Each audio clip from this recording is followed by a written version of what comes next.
Chapter 14. In the same way Clyde, on encountering her, was greatly stirred.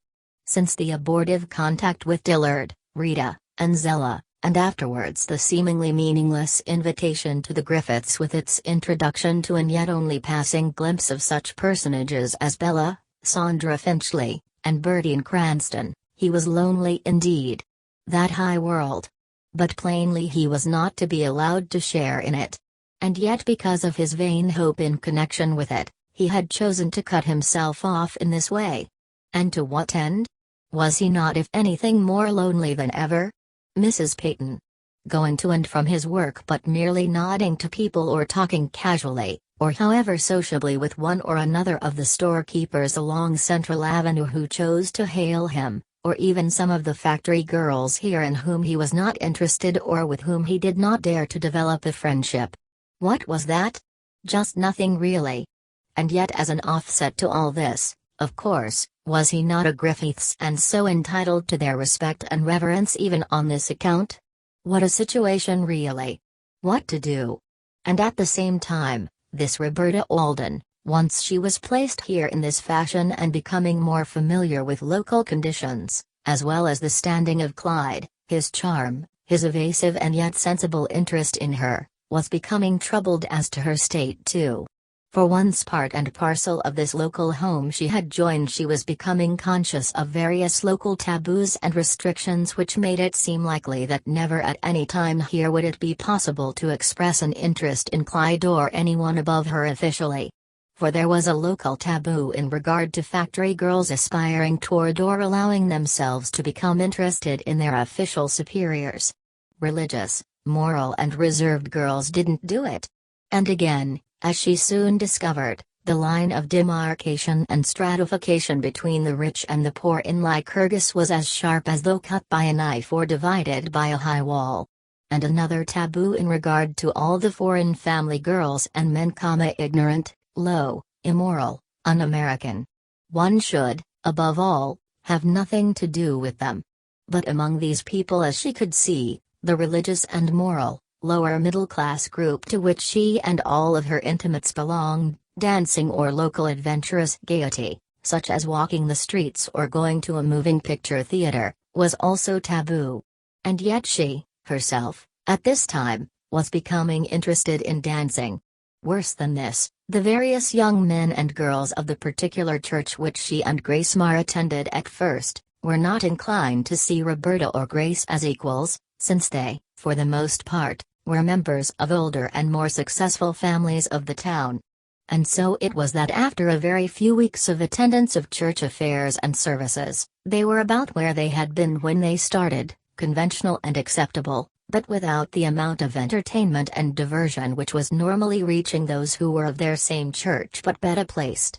And so it was that Roberta, after encountering Clyde and sensing the superior world in which she imagined he moved, and being so taken with the charm of his personality, was seized with the very virus of ambition and unrest that afflicted him. And every day that she went to the factory now she could not help but feel that his eyes were upon her in a quiet, seeking and yet doubtful way.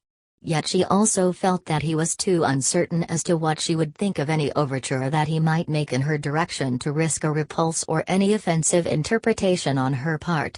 And yet at times, after the first 2 weeks of her stay here, she wishing that he would speak to her, that he would make some beginning, at other times that he must not dare, that it would be dreadful and impossible. The other girls there would see at once.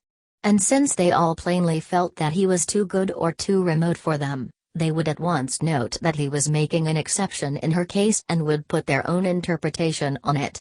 And she knew the type of a girl who worked in the Griffiths stamping room would put but one interpretation on it, that of looseness. At the same time, in so far as Clyde and his leaning toward her was concerned, there was that rule laid down by Gilbert. And although, because of it, he had hitherto appeared not to notice or to give any more attention to one girl than another, still, once Roberta arrived, he was almost unconsciously inclined to drift by her table and pause in her vicinity to see how she was progressing. And, as he saw from the first, she was a quick and intelligent worker, soon mastering without much advice of any kind all the tricks of the work, and thereafter earning about as much as any of the others, $15 a week. And her manner was always that of one who enjoyed it and was happy to have the privilege of working here. And pleased to have him pay any little attention to her. At the same time he noted to his surprise, and especially since to him she seemed so refined and different, a certain exuberance and gaiety that was not only emotional, but in a delicate poetic way, sensual. Also that despite her difference and reserve she was able to make friends with and seemed to be able to understand the viewpoint of most of the foreign girls who were essentially so different from her. For, listening to her discuss the work here, first with Lena Schlicht, Hoda Petkinas, Angelina Pitti and some others who soon chose to speak to her, he reached the conclusion that she was not nearly so conventional or standoffish as most of the other American girls. And yet she did not appear to lose their respect either. Thus, one noontime, coming back from the office lunch downstairs a little earlier than usual, he found her and several of the foreign family girls, as well as 4 of the American girls, surrounding Polish Mary, one of the gayest and roughest of the foreign family girls, who was explaining in rather a high key how a certain feller whom she had met the night before had given her a beaded bag, and for what purpose. "I should go with him to be his sweetheart," she announced with a flourish, the while she waved the bag before the interested group. "And I say, I tak him and think on him. Pretty nice bag, eh?" she added, holding it aloft and turning it about. "Tell me," she added with provoking and yet probably only mock serious eyes and waving the bag toward Roberta, "what shall I do with him? Keep him and go with him to be his sweetheart or give him back? I like him pretty much, that bag, you bet." And although, according to the laws of her upbringing, as Clyde suspected, Roberta should have been shocked by all this, she was not, as he noticed, far from it. If one might have judged from her face, she was very much amused. Instantly she replied with a gay smile, "Well, it all depends on how handsome he is, Mary. If he's very attractive, I think I'd string him along for a while, anyhow, and keep the bag as long as I could." "Oh, but he no wait," declared Mary archly, and with plainly a keen sense of the riskiness of the situation, the while she winked at Clyde who had drawn near. "I got to give him bag or be sweetheart tonight, and so swell bag I never can buy myself." She eyed the bag archly and roguishly, her own nose crinkling with the humor of the situation. "What I do then? Gee, this is pretty strong stuff for a little country girl like Miss Alden. She won't like this, maybe," thought Clyde to himself. However, Roberta, as he now saw, appeared to be equal to the situation, for she pretended to be troubled. "Gee, you are in a fix," she commented. "I don't know what you'll do now." She opened her eyes wide and pretended to be greatly concerned. However, as Clyde could see, she was merely acting, but carrying it off very well. And frizzled-haired Dutch Lena now leaned over to say, "I take it and him too, you bet, if you don't want him. Where is he? I got no feller now." She reached over as if to take the bag from Mary, who as quickly withdrew it. And there were squeals of delight from nearly all the girls in the room, who were amused by this eccentric horseplay. Even Roberta laughed loudly, a fact which Clyde noted with pleasure, for he liked all this rough humor, considering it mere innocent play. "Well, maybe you're right, Lena," he heard her add just as the whistle blew and the hundreds of sewing machines in the next room began to hum. "A good man isn't to be found every day." Her blue eyes were twinkling and her lips, which were most temptingly modeled, were parted in a broad smile. There was much banter and more bluff in what she said than anything else, as Clyde could see, but he felt that she was not nearly as narrow as he had feared. She was human and gay and tolerant and good-natured. There was decidedly a very liberal measure of play in her. And in spite of the fact that her clothes were poor, the same little round brown hat and blue cloth dress that she had worn on first coming to work here, she was prettier than anyone else. And she never needed to paint her lips and cheeks like the foreign girls, whose faces at times looked like pink frosted cakes. And how pretty were her arms and neck, plump and gracefully designed. And there was a certain grace and abandon about her as she threw herself into her work as though she really enjoyed it. As she worked fast during the hottest portions of the day, there would gather on her upper lip and chin and forehead little beads of perspiration which she was always pausing in her work to touch with her handkerchief, while to him, like jewels, they seemed only to enhance her charm. Wonderful days, these, now for Clyde. For once more and here, where he could be near her the long day through, he had a girl whom he could study and admire and by degrees proceed to crave with all of the desire of which he seemed to be capable, and with which he had craved Hortense Briggs, only with more satisfaction, since as he saw it she was simpler, more kindly and respectable. And though for quite a while at first Roberta appeared or pretended to be quite indifferent to or unconscious of him, still from the very first this was not true. She was only troubled as to the appropriate attitude for her. The beauty of his face and hands, the blackness and softness of his hair, the darkness and melancholy and lure of his eyes. He was attractive, oh, very beautiful, really, to her. And then one day shortly thereafter, Gilbert Griffiths walking through here and stopping to talk to Clyde, she was led to imagine by this that Clyde was really much more of a figure socially and financially than she had previously thought. For just as Gilbert was approaching, Lena Schlicht, who was working beside her, leaned over to say, "Here comes Mr. Gilbert Griffiths. His father owns this whole factory and when he dies, he'll get it, they say. And he's his cousin," she added, nodding toward Clyde. "They look a lot alike, don't they?" "Yes, they do," replied Roberta, slyly studying not only Clyde but Gilbert, "only I think Mr. Clyde Griffiths is a little nicer looking, don't you?" Hoda Petkins, sitting on the other side of Roberta and overhearing this last remark, laughed. "That's what everyone here thinks. He's not stuck up like that Mr. Gilbert Griffiths, either." "Is he rich, too?" inquired Roberta, thinking of Clyde. "I don't know. They say not," she pursed her lips dubiously, herself rather interested in Clyde along with the others. "He worked down in the shrinking room before he came up here. He was just working by the day, I guess. But he only came on here a little while ago to learn the business. Maybe he won't work in here much longer." Roberta was suddenly troubled by this last remark. She had not been thinking, or so she had been trying to tell herself, of Clyde in any romantic way, and yet the thought that he might suddenly go at any moment, never to be seen by her any more, disturbed her now. He was so youthful, so brisk, so attractive. And so interested in her, too. Yes, that was plain. It was wrong to think that he would be interested in her, or to try to attract him by any least gesture of hers, since he was so important a person here, far above her. For, true to her complex, the moment she heard that Clyde was so highly connected and might even have money, she was not so sure that he could have any legitimate interest in her. For was she not a poor working girl? And was he not a very rich man's nephew? He would not marry her, of course. And what other legitimate thing would he want with her? She must be on her guard in regard to him. Chapter 15. The thoughts of Clyde at this time in regard to Roberta and his general situation in Lycurgus were for the most part confused and disturbing. For had not Gilbert warned him against associating with the help here? On the other hand, in so far as his actual daily life was concerned, his condition was socially the same as before.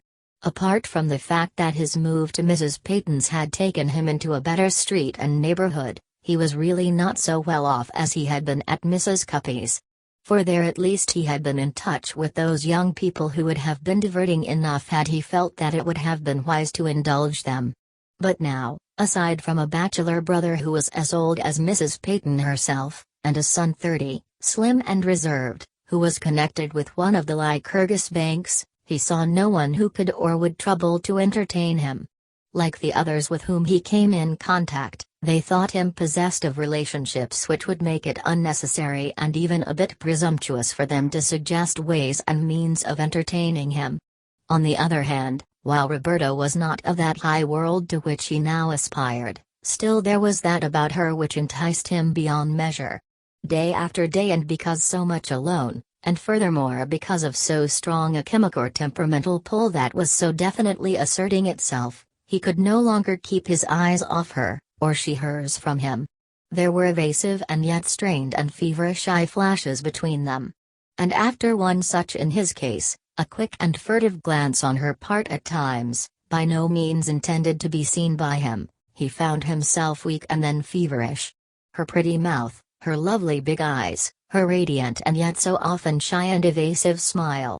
And, oh, she had such pretty arms, such a trim, lithe, sentient, quick figure and movements.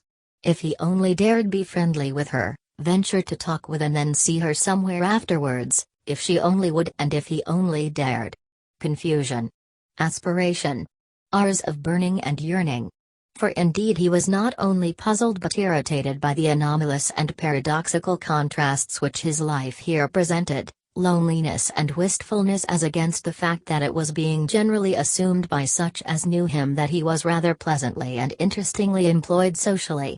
Therefore, in order to enjoy himself in some way befitting his present rank, and to keep out of the sight of those who were imagining that he was being so much more handsomely entertained than he was, he had been more recently, on Saturday afternoons and Sundays, making idle sightseeing trips to Gloversville, Fonda, Amsterdam and other places, as well as Grey and Crum Lakes, where there were boats, beaches and bathhouses, with bathing suits for rent. And there, because he was always thinking that if by chance he should be taken up by the Griffiths, he would need as many social accomplishments as possible, and by reason of encountering a man who took a fancy to him and who could both swim and dive, he learned to do both exceedingly well. But canoeing fascinated him really. He was pleased by the picturesque and summery appearance he made in an outing shirt and canvas shoes paddling about Crum Lake in one of the bright red or green or blue canoes that were leased by the hour. And at such times these summer scenes appeared to possess an airy, fairy quality, especially with a summer cloud or two hanging high above in the blue. And so his mind indulged itself in daydreams as to how it would feel to be a member of one of the wealthy groups that frequented the more noted resorts of the north, Racket Lake, Shroon Lake, Lake George and Champlain, dance, golf, tennis, canoe with those who could afford to go to such places, the rich of Lycurgus. But it was about this time that Roberta with her friend Grace found Crum Lake and had decided on it, with the approval of Mr. and Mrs. Newton, as one of the best and most reserved of all the smaller watering places about here. And so it was that they, too, were already given to riding out to the pavilion on a Saturday or Sunday afternoon, and once there following the west shore along which ran a well-worn footpath which led to clumps of trees, underneath which they sat and looked at the water, for neither could row a boat or swim. Also there were wild flowers and berry bushes to be plundered. And from certain marshy spots, to be reached by venturing out for a score of feet or more, it was possible to reach and take white lilies with their delicate yellow hearts. They were decidedly tempting, and on 2 occasions already the marauders had brought Mrs. Newton large armfuls of blooms from the fields and shoreline here. On the 3rd Sunday afternoon in July, Clyde, as lonely and rebellious as ever, was paddling about in a dark blue canoe along the south bank of the lake about 1.5 miles from the boathouse. His coat and hat were off, and in a seeking and half-resentful mood he was imagining vain things in regard to the type of life he would really like to lead. At different points on the lake in canoes, or their more clumsy companions, the rowboats, were boys and girls, men and women. And over the water occasionally would come their laughter or bits of their conversation. And in the distance would be other canoes and other dreamers, happily in love, as Clyde invariably decided, that being to him the sharpest contrast to his own lorn state. At any rate, the sight of any other youth thus romantically engaged with his girl was sufficient to set dissonantly jangling the repressed and protesting libido of his nature. And this would cause his mind to paint another picture in which, had fortune favored him in the first place by birth, he would now be in some canoe on Shroon or Racket or Champlain Lake with Sandra Finchley or some such girl, paddling and looking at the shores of a scene more distinct than this. Or might he not be riding or playing tennis, or in the evening dancing or racing from place to place in some high-powered car, Sandra by his side? He felt so out of it, so lonely and restless and tortured by all that he saw here, for everywhere that he looked he seemed to see love, romance, contentment. What to do? Where to go? He could not go on alone like this forever. He was too miserable. In memory as well as mood his mind went back to the few gay happy days he had enjoyed in Kansas City before that dreadful accident. Ratterer, Helland, Higby, Tina Kogel, Hortense, Ratterer's sister Louise, in short, the gay company of which he was just beginning to be a part when that terrible accident had occurred. And next to Dillard, Rita, Zella, a companionship that would have been better than this, certainly. Were the Griffiths never going to do any more for him than this? Had he only come here to be sneered at by his cousin, pushed aside, or rather completely ignored by all the bright company of which the children of his rich uncle were a part? And so plainly, from so many interesting incidents, even now in this dead summertime, he could see how privileged and relaxed and apparently decidedly happy were those of that circle. Notices in the local papers almost every day as to their coming and going here and there, the large and expensive cars of Samuel as well as Gilbert Griffiths parked outside the main office entrance on such days as they were in Lycurgus, an occasional group of young society figures to be seen before the grill of the Lycurgus Hotel, or before one of the fine homes in Waikiki Avenue, someone having returned to the city for an hour or a night.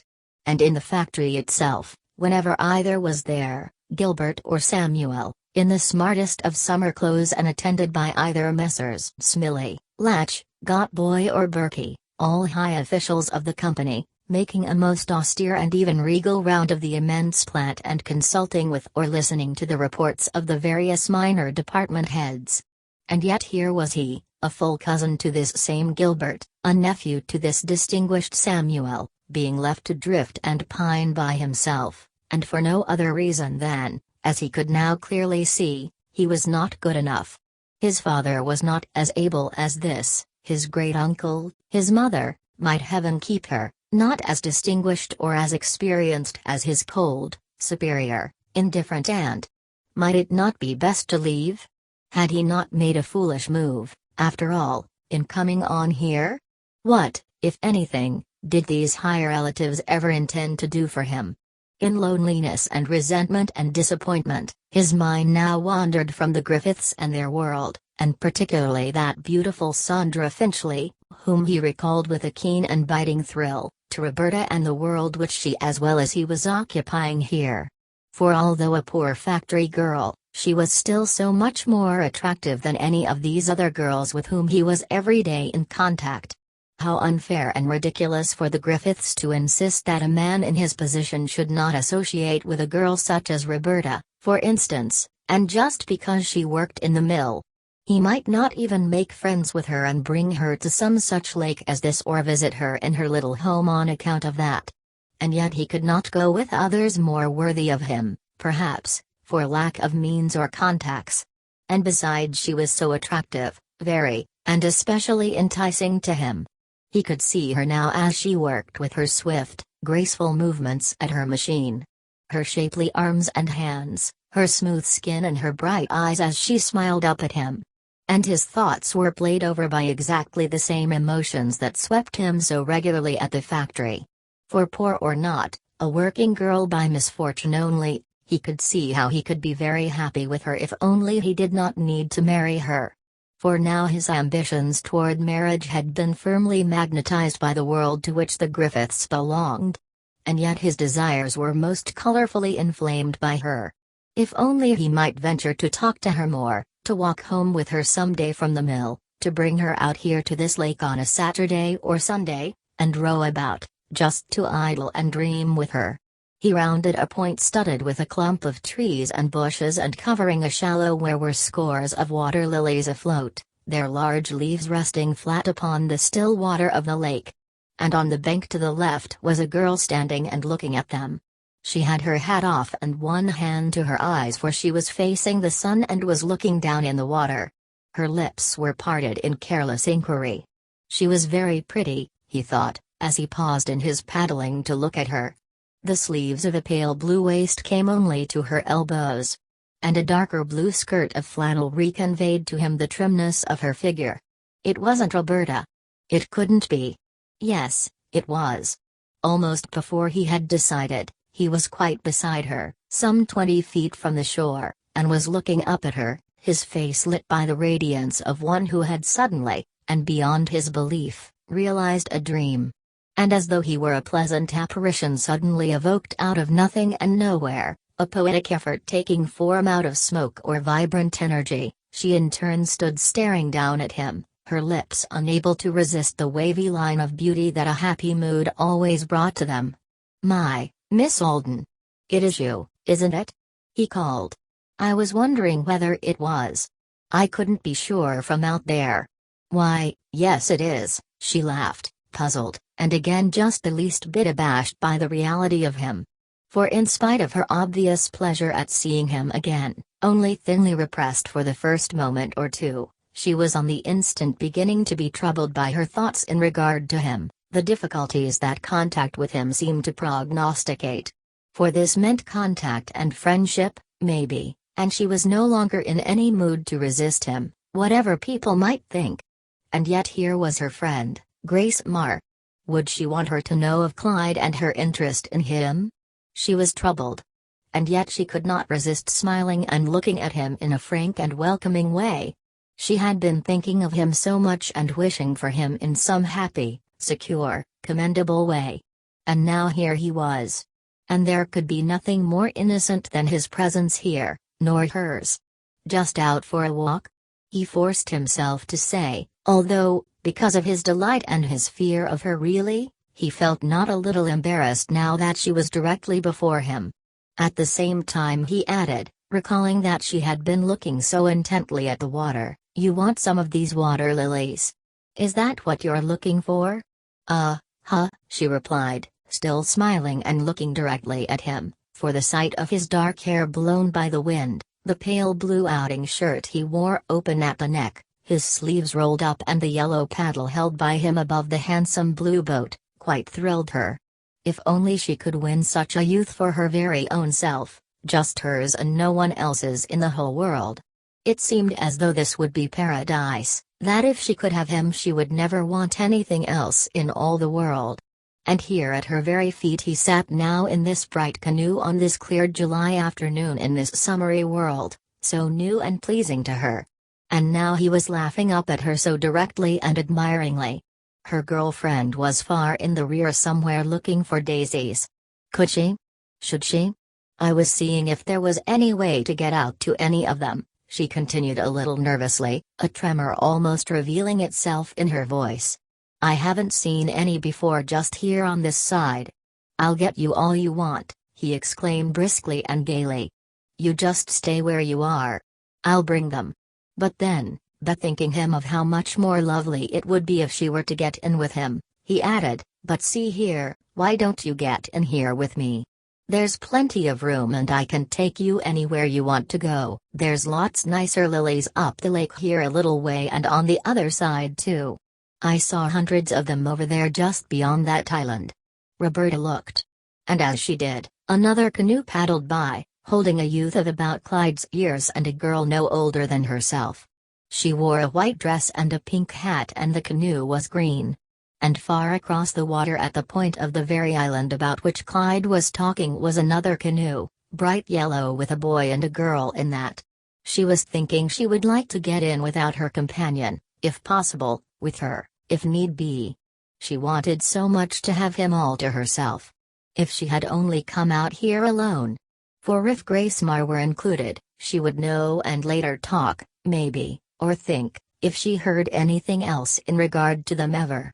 And yet if she did not, there was the fear that he might not like her anymore, might even come to dislike her or give up being interested in her, and that would be dreadful. She stood staring and thinking, and Clyde, troubled and pained by her doubt on this occasion and his own loneliness and desire for her, suddenly called, "Oh, please don't say no. Just get in, won't you? You'll like it. I want you to. Then we can find all the lilies you want. I can let you out anywhere you want to get out, in 10 minutes if you want to. She mocked the "I want you to." It soothed and strengthened her. He had no desire to take any advantage of her, as she could see. "But I have my friend with me here," she exclaimed almost sadly and dubiously, for she still wanted to go alone. Never in her life had she wanted anyone less than Grace Marr at this moment. Why had she brought her? She wasn't so very pretty and Clyde might not like her, and that might spoil the occasion. Besides, she added almost in the same breath and with many thoughts fighting her, "Maybe I'd better not. Is it safe?" "Oh, yes, maybe you better had," laughed Clyde, seeing that she was yielding. "It's perfectly safe," he added eagerly. Then maneuvering the canoe next to the bank, which was a foot above the water, and laying hold of the root to hold it still, he said, "Of course you won't be in any danger. Call your friend then, if you want to, and I'll row the two of you. There's room for two and there are lots of water lilies everywhere over there." He nodded toward the east side of the lake. Roberta could no longer resist and seized an overhanging branch by which to steady herself. At the same time she began to call, "Oh, Grace! Grace! Where are you?" For she had at last decided that it was best to include her. A far-off voice as quickly answered, "Hello, oh. What do you want? Come up here. Come on. I got something I want to tell you." "Oh, no, you come on down here. The daisies are just wonderful. No, you come on up here. There's someone here that wants to take us boating." She intended to call this loudly, but somehow her voice failed and her friend went on gathering flowers. Roberta frowned. She did not know just what to do. "Oh, very well, then," she suddenly decided, and straightening up added, "we can row down to where she is, I guess." And Clyde, delighted, exclaimed, "Oh, that's just fine. Sure. Do get in. We'll pick these here first and then if she hasn't come, I'll paddle down nearer to where she is. Just step square in the center and that will balance it." He was leaning back and looking up at her and Roberta was looking nervously and yet warmly into his eyes. Actually it was as though she were suddenly diffused with joy, enveloped in a rosy mist. She balanced one foot. "Will it be perfectly safe?" Sure, emphasized Clyde. "I'll hold it safe. Just take hold of that branch there and steady yourself by that." He held the boat very still as she stepped. Then, as the canoe careened slightly to one side, she dropped to the cushioned seat with a little cry. It was like that of a baby to Clyde. "It's all right," he reassured her. "Just sit in the center there. It won't tip over. Gee, but this is funny. I can't make it out quite. You know, just as I was coming around that point I was thinking of you, how maybe you might like to come out to a place like this sometime. And now here you are and here I am, and it all happened just like that." He waved his hand and snapped his fingers. And Roberta, fascinated by this confession and yet a little frightened by it, added, "Is that so?" She was thinking of her own thoughts in regard to him. "Yes, and what's more," added Clyde, "I've been thinking of you all day, really. That's the truth. I was wishing I might see you somewhere this morning and bring you out here." "Oh, now, Mr. Griffiths. You know you don't mean that," pleaded Roberta, fearful lest this sudden contact should take too intimate and sentimental a turn too quickly. She scarcely liked that because she was afraid of him and herself, and now she looked at him, trying to appear a little cold or at least disinterested, but it was a very weak effort. "That's the truth, though, just the same," insisted Clyde. "Well, I think it is beautiful myself," admitted Roberta. "I've been out here, too, several times now. My friend and I." Clyde was once more delighted. She was smiling now and full of wonder. "Oh, have you?" he exclaimed, and there was more talk as to why he liked to come out and how he had learned to swim here. "And to think I turned in here and there you were on the bank, looking at those water lilies. Wasn't that queer? I almost fell out of the boat. I don't think I ever saw you look as pretty as you did just now standing there. Oh, now, Mr. Griffiths," again pleaded Roberta cautiously. "You mustn't begin that way. I'll be afraid you're a dreadful flatterer. I'll have to think you are if you say anything like that so quickly." Clyde once more gazed at her weakly, and she smiled because she thought he was more handsome than ever. But what would he think, she added to herself, if she were to tell him that just before he came around that point she was thinking of him too, and wishing that he were there with her, and not Grace? And how they might sit and talk, and hold hands perhaps. He might even put his arms around her waist, and she might let him. That would be terrible, as some people here would see it, she knew. And it would never do for him to know that, never. That would be too intimate, too bold. But just the same it was so. Yet what would these people here in Lycurgus think of her and him now if they should see her, letting him paddle her about in this canoe? He a factory manager and she an employee in his department. The conclusion. The scandal, maybe, even. And yet Grace Marr was along, or soon would be. And she could explain to her, surely. He was out rowing and knew her, and why shouldn't he help her get some lilies if he wanted to? It was almost unavoidable, this present situation, wasn't it? Already Clyde had maneuvered the canoe around so that they were now among the water lilies. And as he talked, having laid his paddle aside, he had been reaching over and pulling them up, tossing them with their long, wet stems at her feet as she lay reclining in the seat, one hand over the side of the canoe in the water, as she had seen other girls holding theirs. And for the moment her thoughts were allayed and modified by the beauty of his head and arms and the tousled hair that now fell over his eyes. How handsome he was. Chapter 16. The outcome of that afternoon was so wonderful for both that for days thereafter neither could cease thinking about it or marveling that anything so romantic and charming should have brought them together so intimately when both were considering that it was not wise for either to know the other any better than employee and superior. After a few moments of badinage in the boat in which he had talked about the beauty of the lilies and how glad he was to get them for her, they picked up her friend, Grace, and eventually returned to the boathouse.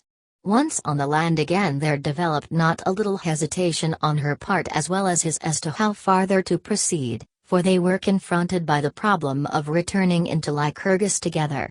As Roberta saw it, it would not look right and might create talk. And on his part, he was thinking of Gilbert and other people he knew. The trouble that might come of it. What Gilbert would say if he did hear.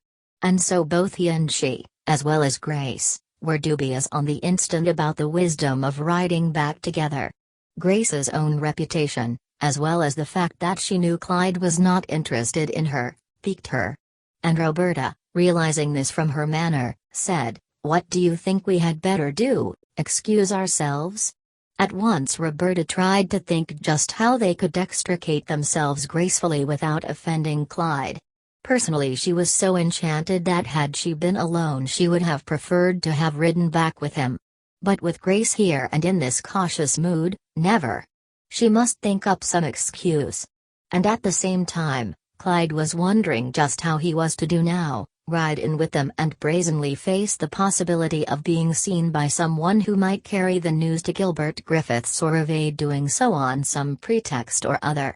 He could think of none, however, and was about to turn and accompany them to the car when the young electrician, Sherlock, who lived in the Newton household and who had been on the balcony of the pavilion, hailed them. He was with a friend who had a small car, and they were ready to return to the city. "Well, here's luck," he exclaimed. "How are you, Miss Alden? How do you do, Miss Marr? You two don't happen to be going our way, do you? If you are, we can take you in with us." Not only Roberta but Clyde heard. And at once she was about to say that, since it was a little late and she and Grace were scheduled to attend church services with the Newtons, it would be more convenient for them to return this way. She was, however, half hoping that Sherlock would invite Clyde and that he would accept. But on his doing so, Clyde instantly refused. He explained that he had decided to stay out a little while longer. And so Roberta left him with a look that conveyed clearly enough the gratitude and delight she felt. They had had such a good time. And he in turn, in spite of many qualms as to the wisdom of all this, fell to brooding on how sad it was that just he and Roberta might not have remained here for hours longer. And immediately after they had gone, he returned to the city alone. The next morning he was keener than ever to see Roberta again. And although the peculiarly exposed nature of the work at the factory made it impossible for him to demonstrate his feelings, still by the swift and admiring and seeking smiles that played over his face and blazed in his eyes, she knew that he was as enthusiastic, if not more so, as on the night before. And on her part, although she felt that a crisis of some sort was impending, and in spite of the necessity of a form of secrecy which she resented, she could not refrain from giving him a warm and quite yielding glance in return. The wonder of his being interested in her. The wonder and the thrill. Clyde decided at once that his attentions were still welcome. Also that he might risk saying something to her, supposing that a suitable opportunity offered. And so, after waiting an hour and seeing two fellow workers leave from either side of her, he seized the occasion to drift near and to pick up one of the collars she had just stamped, saying, as though talking about that, "I was awfully sorry to have to leave you last night. I wish we were out there again today instead of here, just you and me, don't you?" Roberta turned, conscious that now was the time to decide whether she would encourage or discourage any attention on his part. At the same time she was almost faintingly eager to accept his attentions regardless of the problem in connection with them. His eyes. His hair. His hands. And then instead of rebuking or chilling him in any way, she only looked, but with eyes too weak and melting to mean anything less than yielding and uncertainty. Clyde saw that she was hopelessly and helplessly drawn to him, as indeed he was to her. On the instant he was resolved to say something more, when he could, as to where they could meet when no one was along, for it was plain that she was no more anxious to be observed than he was. He well knew more sharply today than ever before that he was treading on dangerous ground. He began to make mistakes in his calculations, to feel that, with her so near him, he was by no means concentrating on the various tasks before him. She was too enticing, too compelling in so many ways to him. There was something so warm and gay and welcome about her that he felt that if he could persuade her to love him he would be among the most fortunate of men. Yet there was that rule, and although on the lake the day before he had been deciding that his position here was by no means as satisfactory as it should be, still with Roberta in it, as now it seemed she well might be, would it not be much more delightful for him to stay? Could he not, for the time being at least, endure the further indifference of the Griffiths? And who knows, might they not yet become interested in him as a suitable social figure if only he did nothing to offend them? And yet here he was attempting to do exactly the thing he had been forbidden to do. What kind of an injunction was this, anyhow, wherewith Gilbert had enjoined him? If he could come to some understanding with her, perhaps she would meet him in some clandestine way and thus obviate all possibility of criticism. It was thus that Clyde, seated at his desk or walking about, was thinking. For now his mind, even in the face of his duties, was almost entirely engaged by her, and he could think of nothing else. He had decided to suggest that they meet for the first time, if she would, in a small park which was just west of the first outlying resort on the Mohawk. But throughout the day, so close to each other did the girls work, he had no opportunity to communicate with her. Indeed, noontime came and he went below to his lunch, returning a little early in the hope of finding her sufficiently detached to permit him to whisper that he wished to see her somewhere. But she was surrounded by others at the time, and so the entire afternoon went by without a single opportunity. However, as he was going out, he bethought him that if he should chance to meet her alone somewhere in the street, he would venture to speak to her. For she wanted him to, that he knew, regardless of what she might say at any time. And he must find some way that would appear as accidental and hence as innocent to her as to others. But as the whistle blew and she left the building, she was joined by another girl, and he was left to think of some other way. That same evening, however, instead of lingering about the Peyton house or going to a moving picture theater, as he so often did now, or walking alone somewhere in order to allay his unrest and loneliness, he chose now instead to seek out the home of Roberta on Taylor Street. It was not a pleasing house, as he now decided, not nearly so attractive as Mrs. Cuppy's or the house in which he now dwelt. It was too old and brown, the neighborhood too nondescript, if conservative. But the lights in different rooms glowing at this early hour gave it a friendly and genial look. And the few trees in front were pleasant. What was Roberta doing now? Why couldn't she have waited for him in the factory? Why couldn't she sense now that he was outside and come out? He wished intensely that in some way he could make her feel that he was out here, and so cause her to come out. But she didn't. On the contrary, he observed Mr. Sherlock issue forth and disappear toward Central Avenue. And, after that, pedestrian after pedestrian making their way out of different houses along the street and toward Central, which caused him to walk briskly about the block in order to avoid being seen. At the same time he sighed often, because it was such a fine night, a full moon rising about 9:30 and hanging heavy and yellow over the chimney tops. He was so lonely. But at 10, the moon becoming too bright, and no Roberta appearing, he decided to leave. It was not wise to be hanging about here. But the night being so fine he resented the thought of his room and instead walked up and down Waikiki Avenue, looking at the fine houses there, his Uncle Samuel's among them.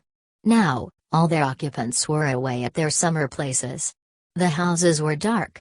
And Sandra Finchley and Bertine Cranston and all that company, what were they doing on a night like this? Where dancing? Where speeding? Where loving? It was so hard to be poor, not to have money and position and to be able to do in life exactly as you wished. And the next morning, more eager than usual, he was out of Mrs. Peyton's by 6:45, anxious to find some way of renewing his attentions to Roberta. For there was that crowd of factory workers that proceeded north along Central Avenue. And she would be a unit in it, of course, at about 7:10. But his trip to the factory was fruitless.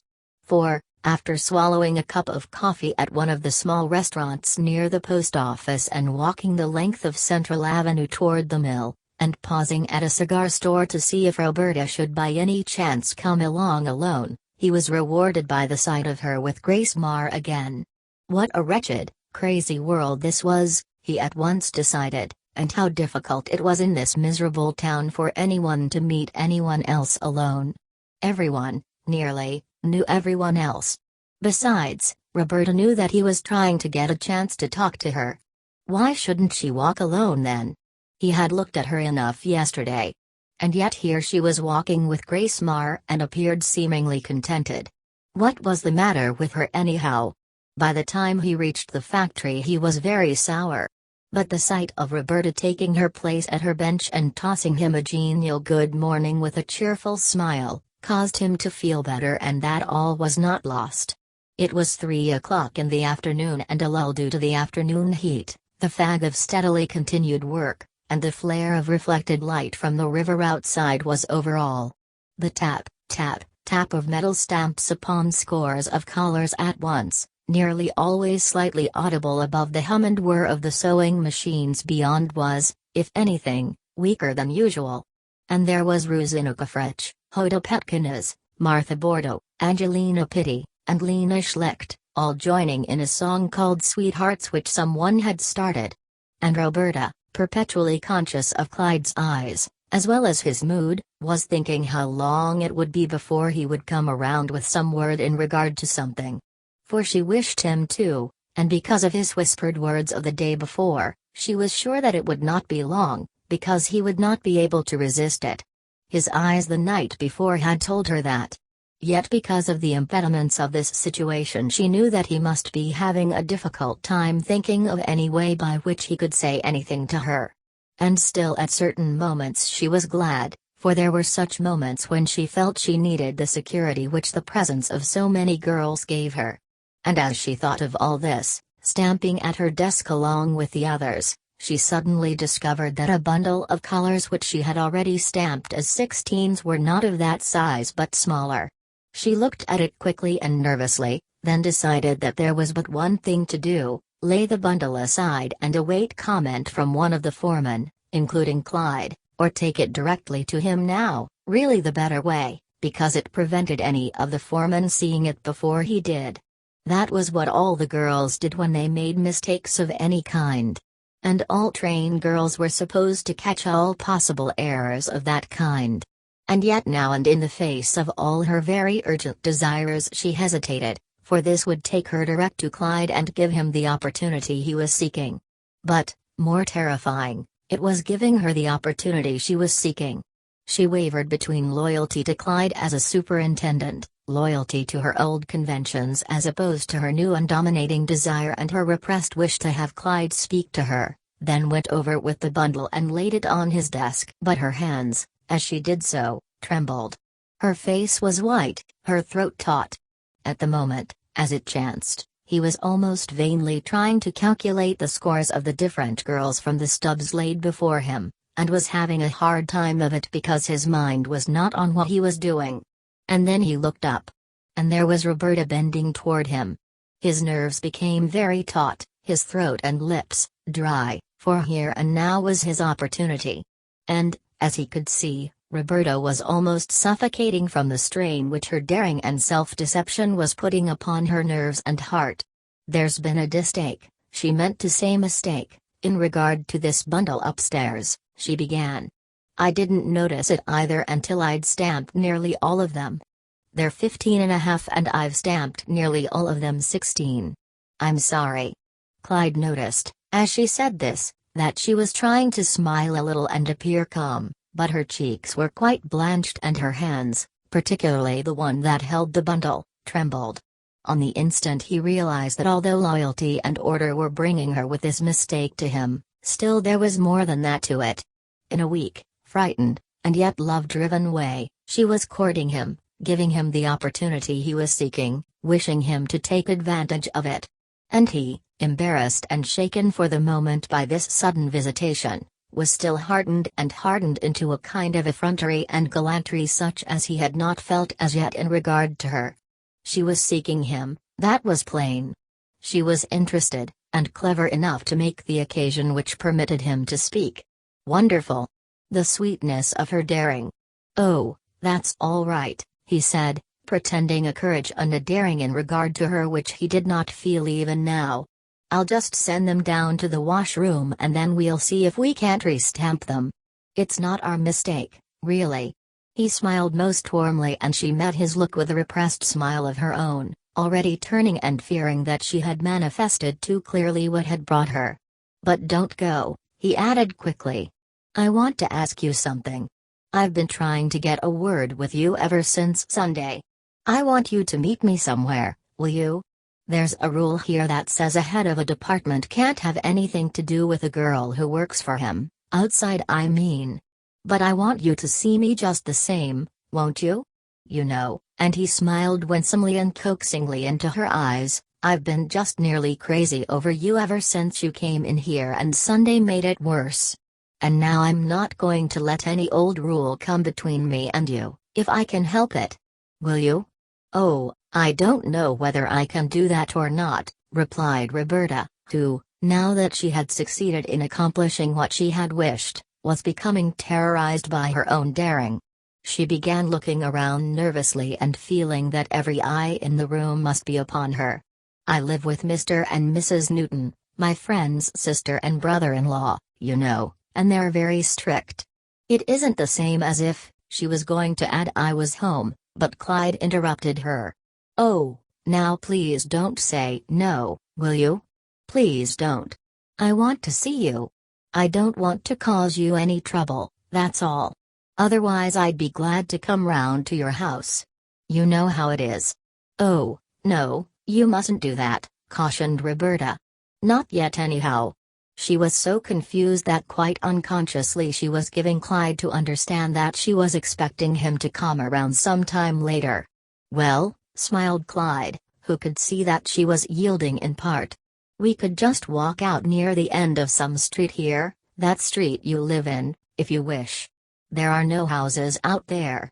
Or there's a little park, Mohawk, just west of Dreamland on the Mohawk Street line. It's right on the river.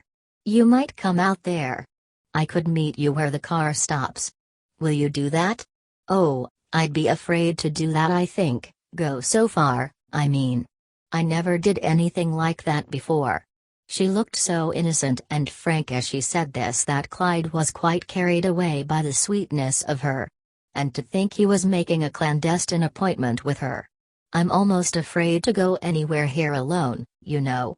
People talk so here, they say, and someone would be sure to see me. But, yes, but what? I'm afraid I'm staying too long at your desk here, don't you think? She actually gasped as she said it. And Clyde, realizing the openness of it, although there was really nothing very unusual about it, now spoke quickly and forcefully. Well, then, how about the end of that street you live in? Couldn't you come down there for just a little while tonight, a half hour or so, maybe? Oh, I couldn't make it tonight, I think, not so soon. I'll have to see first, you know. Arrange, that is. But another day. She was so excited and troubled by this great adventure of hers that her face, like Clyde's at times, changed from a half smile to a half frown without her realizing that it was registering these changes. Well, then, how about Wednesday night at 8:30 or 9? Couldn't you do that? Please, now. Roberta considered most sweetly, nervously.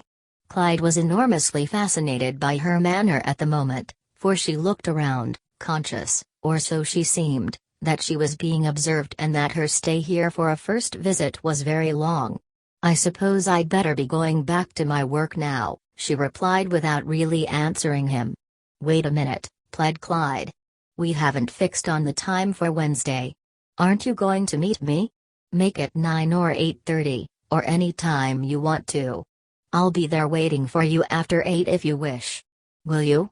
All right, then, say 8:30 or between 8:30 and 9, if I can. Is that all right? I'll come if I can, you know, and if anything does happen I'll tell you the next morning, you see. She flushed and then looked around once more, a foolish, flustered look, then hurried back to her bench, fairly tingling from head to toe, and looking as guilty as though she had been caught red-handed in some dreadful crime. And Clyde at his desk was almost choking with excitement.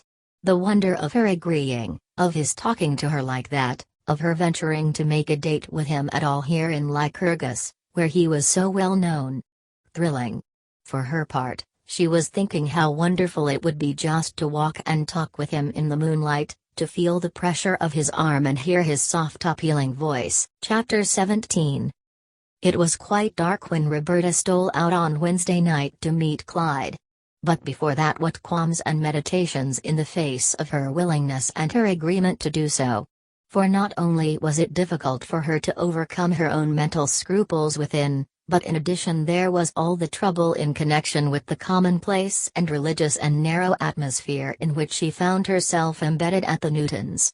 For since coming here she had scarcely gone anywhere without Grace Marr. Besides, on this occasion, a thing she had forgotten in talking to Clyde, she had agreed to go with the Newtons and Grace to the Gideon Baptist Church, where a Wednesday prayer meeting was to be followed by a social with games, cake, tea and ice cream. In consequence she was troubled severely as to how to manage, until it came back to her that a day or two before Mr. Liggett, in noting how rapid and efficient she was, had observed that at any time she wanted to learn one phase of the stitching operations going on in the next room, he would have her taken in hand by Mrs. Braley, who would teach her. And now that Clyde's invitation and this church affair fell on the same night, she decided to say that she had an appointment with Mrs. Braley at her home. Only, as she also decided, she would wait until just before dinner Wednesday and then say that Mrs. Braley had invited her to come to her house. Then she could see Clyde. And by the time the Newtons and Grace returned she could be back. Oh, how it would feel to have him talk to her, say again as he did in the boat that he never had seen anyone look so pretty as she did standing on the bank and looking for water lilies. Many, many thoughts, vague, dreadful, colorful, came to her, how and where they might go, do, from now on, if only she could arrange to be friends with him without harm to her or him. If need be, she now decided, she could resign from the factory and get a place somewhere else, a change which would absolve Clyde from any responsibility in regard to her.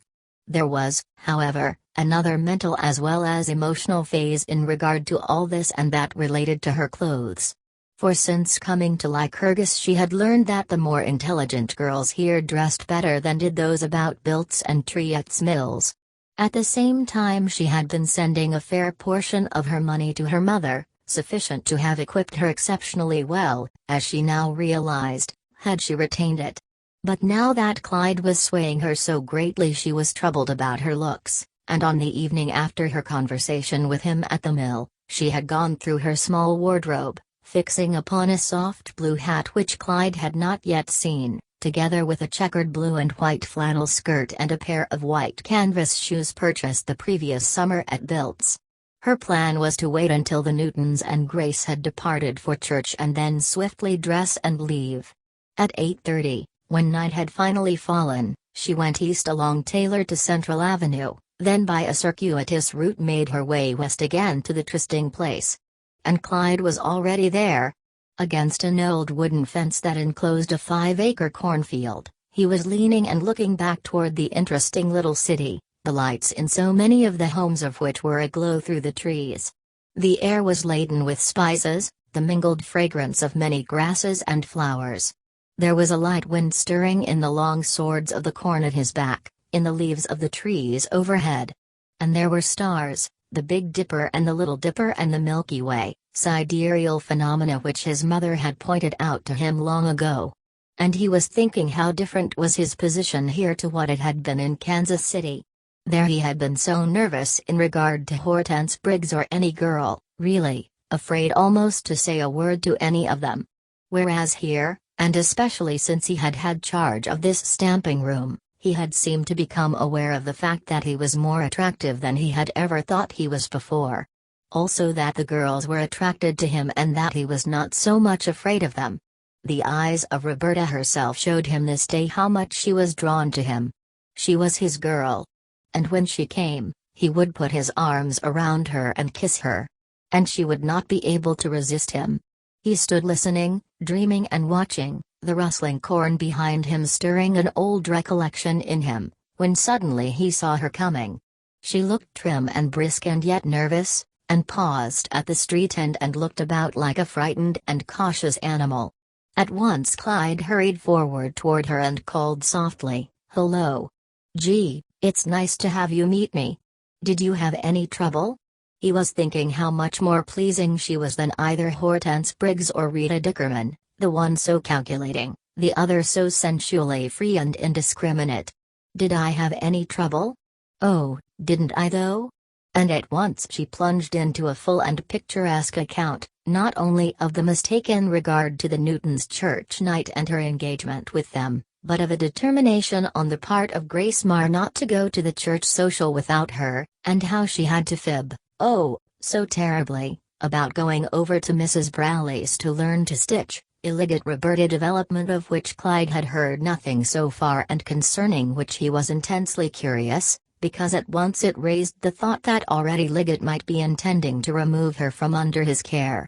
He proceeded to question her about that before he would let her go on with her story, an interest which Roberta noticed and because of which she was very pleased. "But I can't stay very long, you know," she explained briskly and warmly at the first opportunity, the while Clyde laid hold of her arm and turned toward the river, which was to the north and untenanted this far out. "The Baptist church socials never last much beyond 10:30 or 11, and they'll be back soon. So I'll have to manage to be back before they are." Then she gave many reasons why it would be unwise for her to be out after 10, reasons which annoyed yet convinced Clyde by their wisdom. He had been hoping to keep her out longer. But seeing that the time was to be brief, he was all the keener for a closer contact with her now, and fell to complimenting her on her pretty hat and cape and how becoming they were. At once he tried putting his arm about her waist, but feeling this to be a too swift advance she removed his arm, or tried to, saying in the softest and most coaxing voice, "Now, that's not nice, is it? Can't you just hold my arm or let me hold yours?" But he noted, once she persuaded him to disengage her waist, she took his arm in a clinging, snuggling embrace and measured her stride to his. On the instant he was thinking how natural and unaffected her manner was now that the ice between them had been broken. And how she went on babbling. She liked Lycurgus, only she thought it was the most religious town she had ever been in, worse than Bilt's or Triette's Mills that way. And then she had to explain to Clyde what Bilt's and Triette's Mills were like, and her home, a very little, for she did not care to talk about that. And then back to the Newtons and Grace Marr and how they watched her every move. Clyde was thinking as she talked how different she was from Hortense Briggs or Rita, or any other girl he had ever known, so much more simple and confiding, not in any way mushy as was Rita, or brash or vain or pretentious, as was Hortense, and yet really as pretty and so much sweeter. He could not help thinking if she were smartly dressed how sweet she would be. And again he was wondering what she would think of him and his attitude toward Hortense in contrast to his attitude toward her now, if she knew. "You know," he said at the very first opportunity, "I've been trying to talk to you ever since you came to work at the factory, but you see how very watchful everyone is. They're the limit. They told me when I came up there that I mustn't interest myself in any girl working there, and so I tried not to. But I just couldn't help this, could I?" He squeezed her arm affectionately, then stopped suddenly and, disengaging his arm from hers, put both his about her. "You know, Roberta, I'm crazy about you. I really am. I think you're the dearest, sweetest thing. Oh, say. Do you mind my telling you? Ever since you showed up there, I haven't been able to sleep, nearly. You've got such nice eyes and hair. Tonight you look just too cute, lovely, I think." "Oh, Roberta." Suddenly he caught her face between his two hands and kissed her, before really she could evade him. Then having done this he held her while she resisted him, although it was almost impossible for her to do so. Instead she felt as though she wanted to put her arms around him or have him hold her tight, and this mood in regard to him and herself puzzled and troubled her. It was awful. What would people think, say, if they knew? She was a bad girl, really, and yet she wanted to be this way, near him, now as never before. "Oh, you mustn't, Mr. Griffiths," she pleaded. "You really mustn't, you know. Please. Someone might see us. I think I hear someone coming. Please, now." She looked about quite frightened, apparently, while Clyde laughed ecstatically. Life had presented him a delicious sweet at last. "You know I never did anything like this before," she went on. "Honest, I didn't. Please. It's only because you said." Clyde was pressing her close, not saying anything in reply, his pale face and dark hungry eyes held very close to hers. He kissed her again and again despite her protests, her little mouth and chin and cheeks seeming too beautiful, too irresistible, then murmured pleadingly, for he was too overcome to speak vigorously. "Oh, Roberta, dearest, please, please, say that you love me. Please do. I know that you do, Roberta. I can tell. Please, tell me now. I'm crazy about you. We have so little time." He kissed her again upon the cheek and mouth, and suddenly he felt her relax. She stood quite still and unresisting in his arms. He felt a wonder of something, he could not tell what. All of a sudden he felt tears upon her face, her head sunk to his shoulder, and then he heard her say, "Yes, yes, yes. I do love you. Yes, yes. I do. I do." There was a sob, half of misery, half of delight, in her voice, and Clyde caught that. He was so touched by her honesty and simplicity that tears sprang to his own eyes. "It's all right, Roberta. It's all right. Please don't cry. Oh, I think you're so sweet. I do. I do, Roberta." He looked up, and before him in the east over the low roofs of the city was the thinnest, yellowest topmost arc of the rising July moon. It seemed at the moment as though life had given him all that he could possibly ask of it. Chapter 18. The culmination of this meeting was but the prelude, as both Clyde and Roberta realized, to a series of contacts and rejoicings which were to extend over an indefinite period. They had found love. They were deliciously happy, whatever the problems attending its present realization might be. But the ways and means of continuing with it were a different matter. For not only was her connection with the Newtons a bar to any normal procedure insofar as Clyde was concerned, but Grace Marr herself offered a distinct and separate problem. Far more than Roberta, she was chained, not only by the defect of poor looks, but by the narrow teachings and domestic training of her early social and religious life. Yet she wanted to be gay and free, too. And in Roberta, who, while gay and boastful at times, was still well within the conventions that chained Grace, she imagined that she saw one who was not so bound. And so it was that she clung to her closely, and as Roberta saw it a little wearisomely, she imagined that they could exchange ideas and jests and confidences in regard to the love life and their respective dreams without injury to each other. And to date this was her one solace in an otherwise grey world. But Roberta, even before the arrival of Clyde in her life, did not want to be so clung to. It was a bore. And afterwards she developed an inhibition in regard to him where Grace was concerned. For she not only knew that Grace would resent this sudden desertion, but also that she had no desire to face out within herself the sudden and revolutionary moods which now possessed her. Having at once met and loved him, she was afraid to think what, if anything, she proposed to permit herself to do in regard to him. Were not such contacts between the classes banned here? She knew they were. Hence she did not care to talk about him at all. In consequence, on Monday evening following the Sunday on the lake, when Grace had inquired most gaily and familiarly after Clyde, Roberta had as instantly decided not to appear nearly as interested in him as Grace might already be imagining. Accordingly, she said little other than that he was very pleasant to her and had inquired after Grace, a remark which caused the latter to eye her slyly and to wonder if she were really telling what had happened since. "He was so very friendly, I was beginning to think he was struck on you." "Oh, what nonsense!" Roberta replied shrewdly, and a bit alarmed. "Why, he wouldn't look at me. Besides, there's a rule of the company that doesn't permit him to, as long as I work there." This last, more than anything else, served to allay Grace's notions in regard to Clyde and Roberta, for she was of that conventional turn of mind which would scarcely permit her to think of anyone infringing upon a company rule. Nevertheless, Roberta was nervous lest Grace should be associating her and Clyde in her mind in some clandestine way, and she decided to be doubly cautious in regard to Clyde, to feign a distance she did not feel. But all this was preliminary to troubles and strains and fears which had nothing to do with what had gone before, but took their rise from difficulties which sprang up immediately afterwards. For once she had come to this complete emotional understanding with Clyde, she saw no way of meeting him except in this very clandestine way, and that so very rarely and uncertainly that she could not say when there was likely to be another meeting.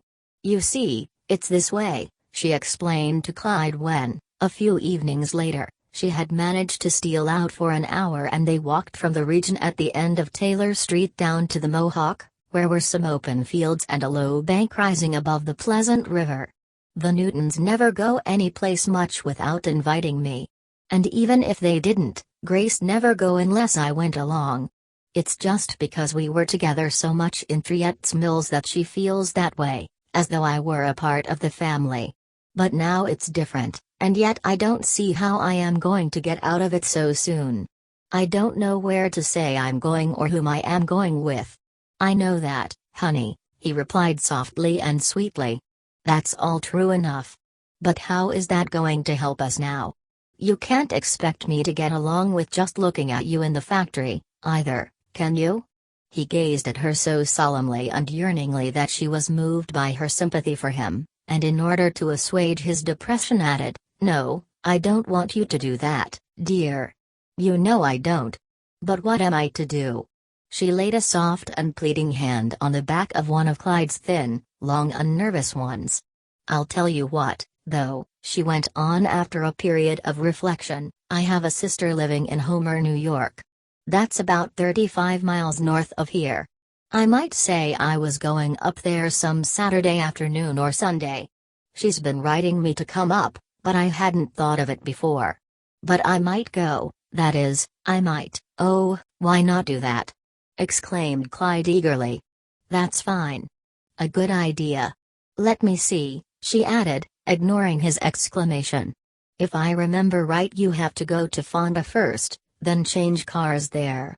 But I could leave here any time on the trolley, and there are only 2 trains a day from Fonda, one at 2, and one at 7 on Saturday.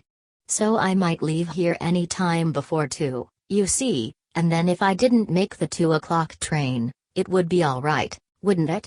I could go on the 7. And you could be over there, or meet me on the way, just so no one here saw us. Then I could go on and you could come back. I could arrange that with Agnes, I'm sure.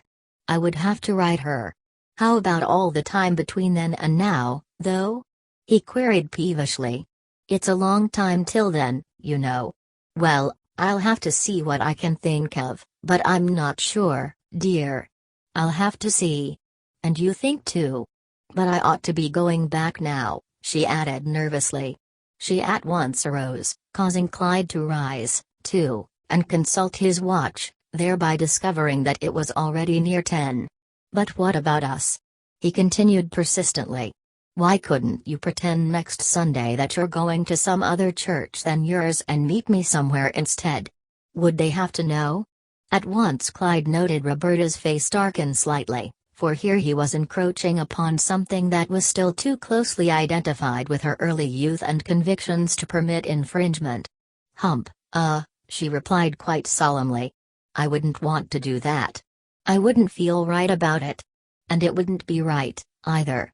Immediately Clyde sensed that he was treading on dangerous ground and withdrew the suggestion because he did not care to offend or frighten her in any way. "Oh, well. Just as you say. I only thought since you don't seem to be able to think of any other way." "No, no, dear," she pleaded softly, because she noted that he felt that she might be offended. "It's all right, only I wouldn't want to do that. I couldn't." Clyde shook his head. A recollection of his own youthful inhibitions caused him to feel that perhaps it was not right for him to have suggested it. They returned in the direction of Taylor Street without, apart from the proposed trip to Fonda, either having hit upon any definite solution. Instead, after kissing her again and just before letting her go, the best he could suggest was that both were to try and think of some way by which they could meet before, if possible. And she, after throwing her arms about his neck for a moment, ran east along Taylor Street, her little figure swaying in the moonlight. However, apart from another evening meeting which was made possible by Roberta's announcing a second engagement with Mrs. Braley, there was no other encounter until the following Saturday when Roberta departed for Fonda. And Clyde, having ascertained the exact hour, left by the car ahead, and joined Roberta at the first station west. From that point on until evening, when she was compelled to take the 7 o'clock train, they were unspeakably happy together, loitering near the little city comparatively strange to both. For outside of Fonda a few miles they came to a pleasure park called Starlight where, in addition to a few claptrap pleasure concessions such as a ring of captive aeroplanes, a Ferris wheel, a merry-go-round, an old mill and a dance floor, was a small lake with boats. It was after its fashion an idyllic spot with a little bandstand out on an island near the center of the lake and on the shore a grave and captive bear in a cage. Since coming to Lycurgus, Roberta had not ventured to visit any of the rougher resorts near there, which were very much like this, only much more strident. On sight of this both exclaimed, "Oh, look!" And Clyde added at once, "Let's get off here, will you, shall we? What do you say? We're almost to Fonda anyhow. And we can have more fun here." At once they climbed down. And having disposed of her bag for the time being, he led the way first to the stand of a man who sold frankfurters. Then, since the merry-go-round was in full blast, nothing would do but that Roberta should ride with him. And in the gayest of moods, they climbed on, and he placed her on a zebra, and then stood close in order that he might keep his arm about her, and both tried to catch the brass ring. And as commonplace and noisy and gaudy as it all was, The fact that at last he had her all to himself unseen, and she him, was sufficient to evoke in both a kind of ecstasy which was all out of proportion to the fragile, gimcrack scene. Round and round they spun on the noisy, grinding machine, surveying now a few idle pleasure-seekers who were in boats upon the lake, now some who were flying round in the gaudy green and white captive aeroplanes or turning upward and then down in the suspended cages of the Ferris wheel. Both looked at the woods and sky beyond the lake, the idlers and dancers in the dancing pavilion dreaming and thrilling, and then suddenly Clyde asked, "You dance, don't you, Roberta?" "Why, no, I don't," she replied, a little sadly, for at the very moment she had been looking at the happy dancers rather ruefully and thinking how unfortunate it was that she had never been allowed to dance. It might not be right or nice, perhaps, her own church said it was not, but still, now that they were here and in love like this, these others looked so gay and happy, a pretty medley of colors moving round and round in the green and brown frame, it did not seem so bad to her. Why shouldn't people dance, anyway? Girls like herself and boys like Clyde? Her younger brother and sister, in spite of the views of her parents, were already declaring that when the opportunity offered, they were going to learn. "Oh, isn't that too bad?" he exclaimed, thinking how delightful it would be to hold Roberta in his arms. "We could have such fun now if you could. I could teach you in a few minutes if you wanted me to." "I don't know about that," she replied quizzically, her eyes showing that his suggestion appealed to her. "I'm not so clever that way. And you know dancing isn't considered so very nice in my part of the country. And my church doesn't approve of it, either. And I know my parents wouldn't like me to." "Oh, shucks," replied Clyde foolishly and gaily, "what nonsense, Roberta. Why, everybody dances these days, or nearly everybody. How can you think there's anything wrong with it?" "Oh, I know," replied Roberta oddly and quaintly, "maybe they do in your set. I know most of those factory girls do, of course. And I suppose where you have money and position, everything's right. But with a girl like me, it's different. I don't suppose your parents were as strict as mine, either." "Oh, weren't they, though?" laughed Clyde, who had not failed to catch the "your set," also the "where you have money and position." "Well, that's all you know about it," he went on. "They were as strict as yours and stricter, I'll bet. But I danced just the same. Why, there's no harm in it, Roberta. Come on, let me teach you. It's wonderful, really. Won't you, dearest?" He put his arm around her and looked into her eyes, and she half relented, quite weakened by her desire for him. Just then the merry-go-round stopped, and without any plan or suggestion they seemed instinctively to drift to the side of the pavilion where the dancers, not many but avid, were moving briskly around. Foxtrots and one-steps were being supplied by an orchestral of considerable size. At a turnstile, all the remaining portions of the pavilion being screened in, a pretty concessionaire was sitting and taking tickets, 10 cents per dance per couple. But the color and the music and the motions of the dancers gliding rhythmically here and there quite seized upon both Clyde and Roberta.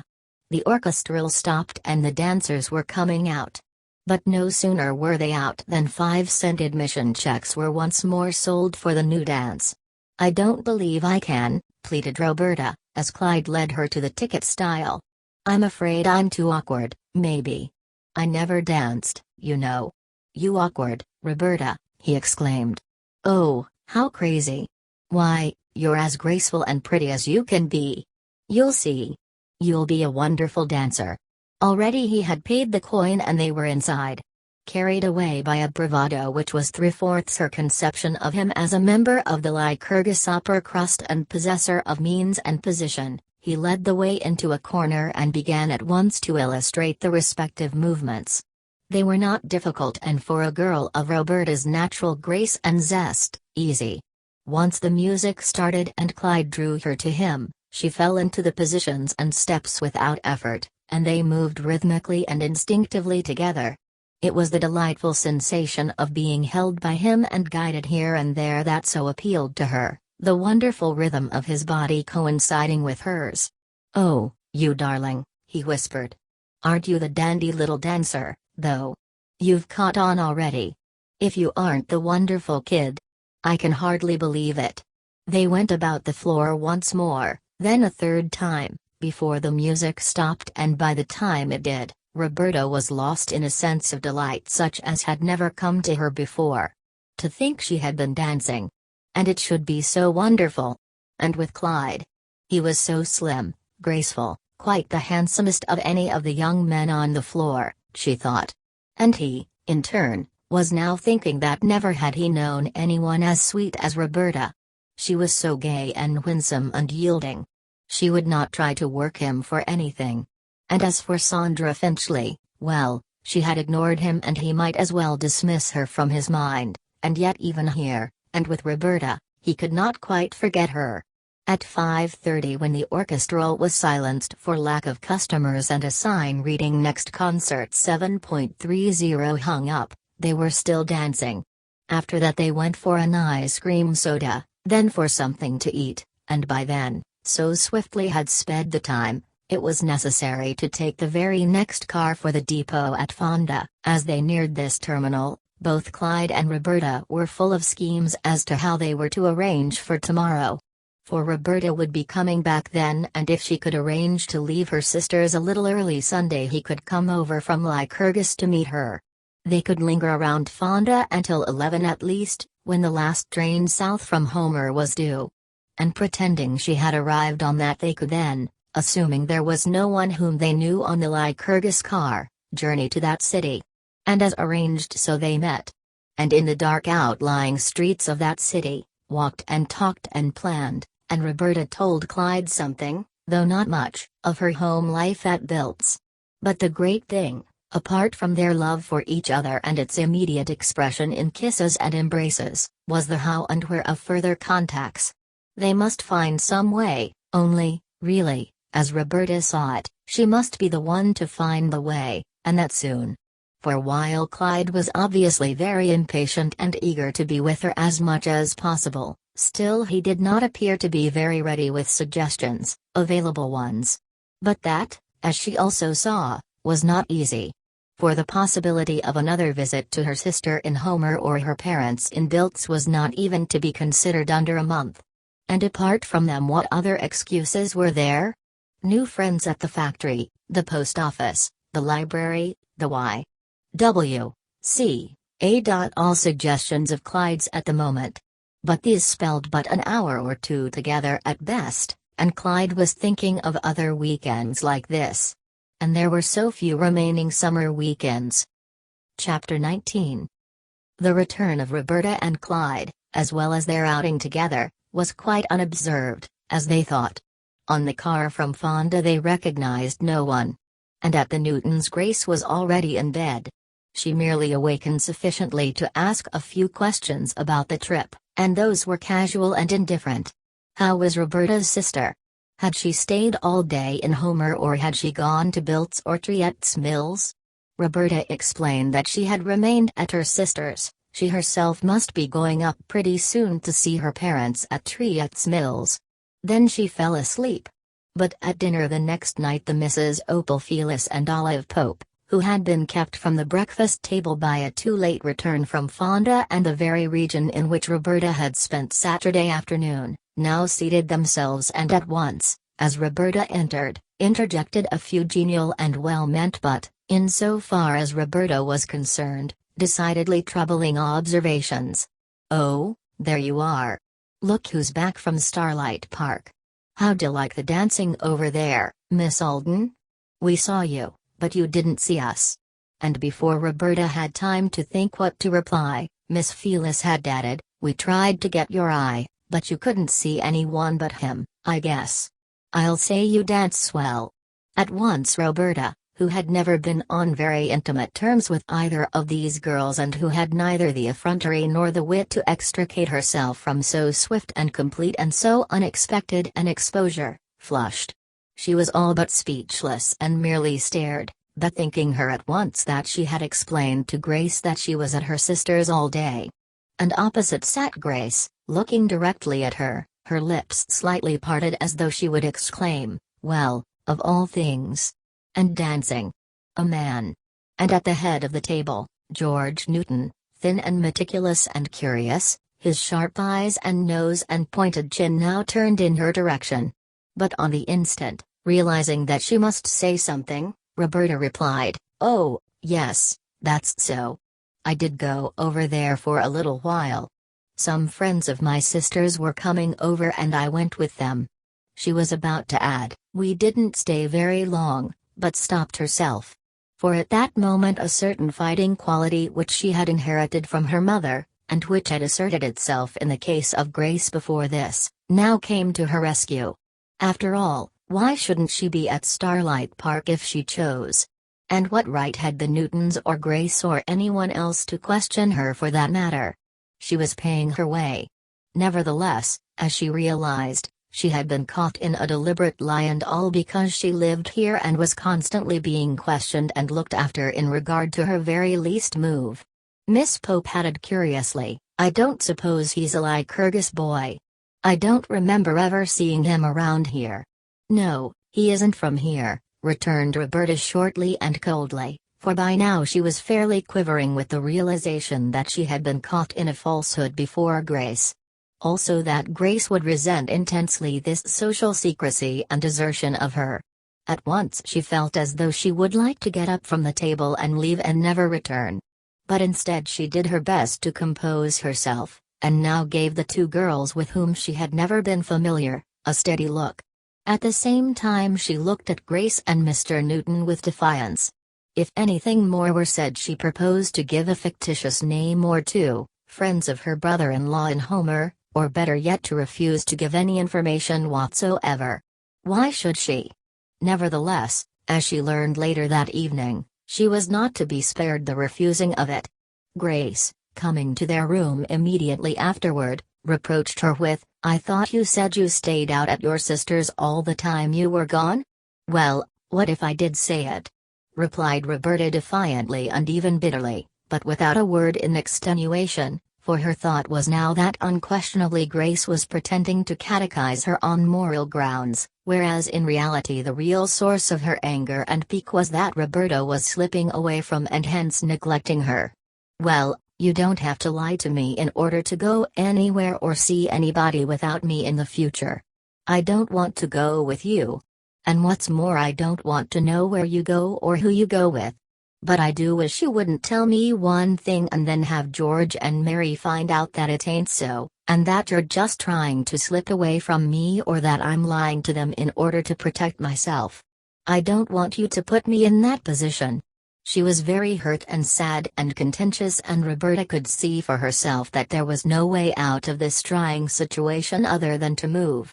Grace was a leech, a hanger-on. She had no life of her own and could contrive none. As long as she was anywhere near her she would want to devote herself to her, to share her every thought and mood with her. And yet if she told her about Clyde she would be shocked and critical and would unquestionably eventually turn on her or even expose her. So she merely replied, "Oh, well, have it that way if you want to. I don't care. I don't propose to tell anything unless I choose to." And at once Grace conceived the notion that Roberta did not like her any more and would have nothing to do with her.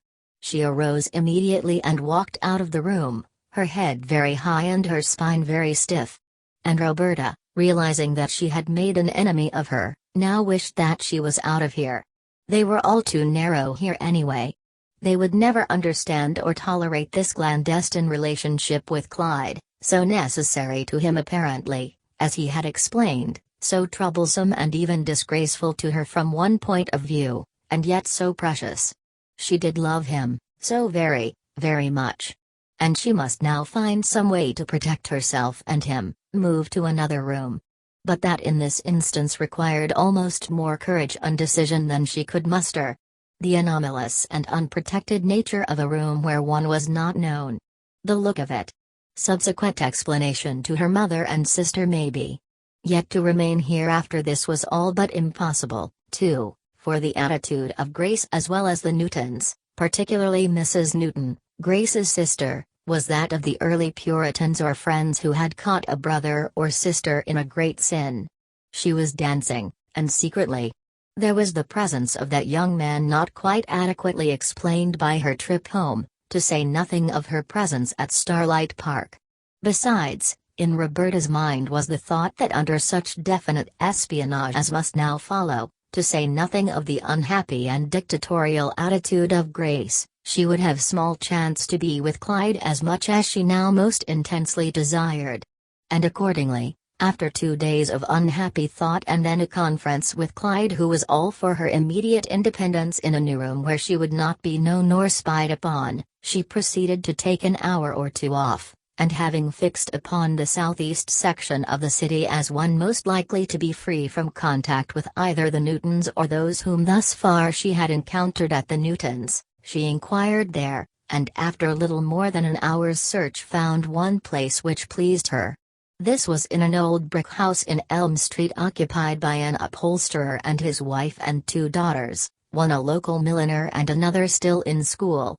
The room offered was on the ground floor to the right of a small front porch and overlooking the street. A door off this same porch gave into a living room which separated this room from the other parts of the house and permitted ingress and egress without contact with any other portion of the house. And since she was still moved to meet Clyde clandestinely, this, as she now saw, was important.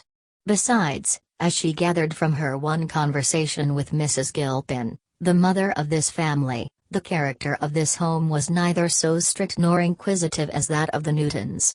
Mrs. Gilpin was large, passive, cleanly, not so very alert, and about 50. She informed Roberta that as a rule she didn't care to take boarders or roomers at all, since the family had sufficient means to go on.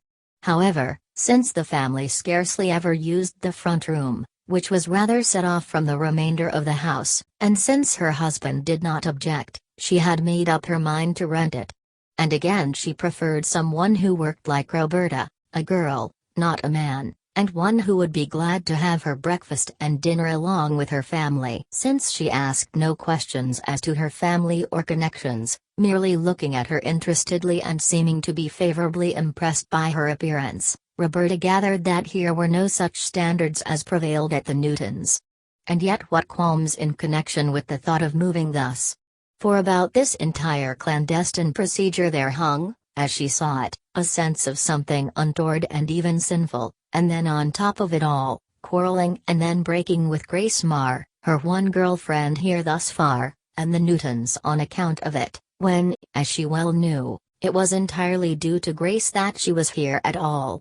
Supposing her parents or her sister in Homer should hear about this through someone whom Grace knew and think strangely of her going off by herself in Lycurgus in this way? Was it right? Was it possible that she could do things like this, and so soon after her coming here? She was beginning to feel as though her hitherto impeccable standards were crumbling. And yet there was Clyde now. Could she give him up? After many emotional aches she decided that she could not. And accordingly, after paying a deposit and arranging to occupy the room within the next few days, she returned to her work and after dinner the same evening announced to Mrs. Newton that she was going to move. Her premeditated explanation was that recently she had been thinking of having her younger brother and sister come and live with her, and since one or both were likely to come soon, she thought it best to prepare for them. And the Newtons, as well as Grace, feeling that this was all due to the new connections which Roberta had recently been making and which were tending to alienate her from Grace, were now content to see her go. Plainly she was beginning to indulge in a type of adventure of which they could not approve. Also it was plain that she was not going to prove as useful to Grace as they had at first imagined. Possibly she knew what she was doing. But more likely she was being led astray by notions of a good time not consistent with the reserved life led by her at Triet's Mills. And Roberta herself, once having made this move and settled herself in this new atmosphere, apart from the fact that it gave her much greater freedom in connection with Clyde, was dubious as to her present course. Perhaps, she had moved hastily and in anger and might be sorry. Still she had done it now, and it could not be helped. So she proposed to try it for a while. To salve her own conscience more than anything else, she at once wrote her mother and her sister a very plausible version of why she had been compelled to leave the Newtons. Grace had grown too possessive, domineering, unselfish. It had become unendurable. However, her mother need not worry. She was satisfactorily placed. She had a room to herself and could now entertain Tom and Emily or her mother or Agnes, in case they should ever visit her here. And she would be able to introduce them to the Gilpins whom she proceeded to describe. Nevertheless, her underlying thought in connection with all this, insofar as Clyde and his great passion for her was concerned, and hers for him, was that she was indeed trifling with fire and perhaps social disgrace into the bargain. For, although consciously at this time she was scarcely willing to face the fact that this room, its geometric position in relation to the rest of the house, had been of the greatest import to her at the time she first saw it, yet subconsciously she knew it well enough. The course she was pursuing was dangerous, that she knew. And yet how, as she now so often asked herself at moments when she was confronted by some desire which ran counter to her sense of practicability and social morality, was she to do? Chapter 20. However, as both Roberta and Clyde soon found, after several weeks in which they met here and there, such spots as could be conveniently reached by interurban lines, there were still drawbacks, and the principal of these related to the attitude of both Roberta and Clyde in regard to this room, and what, if any, use of it was to be made by them jointly. For in spite of the fact that thus far Clyde had never openly agreed with himself that his intentions in relation to Roberta were in any way different to those normally entertained by any youth toward any girl for whom he had a conventional social regard, still, now that she had moved into this room, there was that ineradicable and possibly censurable, yet very human and almost unescapable, desire for something more. The possibility of greater and greater intimacy with and control of Roberta and her thoughts and actions in everything, so that in the end she would be entirely his. But how his? By way of marriage and the ordinary conventional and durable existence which thereafter must ordinarily ensue? He had never said so to himself thus far. For in flirting with her or any girl of a lesser social position than that of the Griffiths here, Sandra Finchley, Bertie Cranston, for instance, he would not, and that largely due to the attitude of his newly found relatives, their very high position in this city, have deemed marriage advisable. And what would they think if they should come to know? For socially, as he saw himself now, if not before coming here, he was supposed to be above the type of Roberta and should of course profit by that notion. Besides, there were all those that knew him here, at least to speak to. On the other hand, because of the very marked pull that her temperament had for him, he had not been able to say for the time being that she was not worthy of him, or that he might not be happy in case it were possible or advisable for him to marry her. And there was another thing now that tended to complicate matters. And that was that fall with its chilling winds and frosty nights was drawing near. Already it was near October 1st, and most of those out-of-door resorts which, up to the middle of September at least, had provided diversion, and that at a fairly safe distance from Lycurgus, were already closed for the season. And dancing, except in the halls of the nearby cities, and which, because of a mood of hers in regard to them, were unacceptable, was also for the time being done away with. As for the churches, moving pictures, and restaurants of Lycurgus, how under the circumstances, owing to Clyde's position here, could they be seen in them? They could not, as both reasoned between them. And so now, while her movements were unrestrained, there was no place to go unless by some readjustment of their relations he might be permitted to call on her at the Gilpins. But that, as he knew, she would not think of, and, at first, neither had he the courage to suggest it. However, they were at a street end one early October night about 6 weeks after she had moved to her new room. The stars were sharp. The air cool. The leaves were beginning to turn. Roberta had returned to a 3/4 green and cream striped winter coat that she wore at this season of the year. Her hat was brown, trimmed with brown leather and of a design that became her. There had been kisses over and over, that same fever that had been dominating them continuously since first they met, only more pronounced if anything. "It's getting cold, isn't it?" It was Clyde who spoke. "And it was 11 o'clock and chill." "Yes, I should say it is." I'll soon have to get a heavier coat. I don't see how we are to do from now on, do you? There's no place to go anymore much, and it won't be very pleasant walking the streets this way every night. You don't suppose we could fix it so I could call on you at the Gilpins once in a while, do you? It isn't the same there now as it was at the Newtons. Oh, I know, but then they use their sitting room every night nearly until 10:30 or 11. And besides their two girls are in and out all hours up to 12, anyhow, and they're in there often. I don't see how I can. Besides, I thought you said you didn't want to have anyone see you with me that way, and if you came there I couldn't help introducing you. Oh, but I don't mean just that way, replied Clyde audaciously, and yet with the feeling that Roberta was much too squeamish and that it was high time she was taking a somewhat more liberal attitude toward him if she cared for him as much as she appeared to. Why wouldn't it be all right for me to stop in for a little while? They wouldn't need to know, would they? He took out his watch and discovered with the aid of a match that it was 11:30. He showed the time to her. There wouldn't be anybody there now, would there? She shook her head in opposition. The thought not only terrified but sickened her. Clyde was getting very bold to even suggest anything like that. Besides, this suggestion embodied in itself all the secret fears and compelling moods which hitherto, although actual in herself, she was still unwilling to face. There was something sinful, low, dreadful about it. She would not. That was one thing sure. At the same time within her was that overmastering urge of repressed and feared desire now knocking loudly for recognition. No, no, I can't let you do that. It wouldn't be right. I don't want to. Someone might see us. Somebody might know you. For the moment the moral repulsion was so great that unconsciously she endeavored to relinquish herself from his embrace. Clyde sensed how deep was this sudden revolt.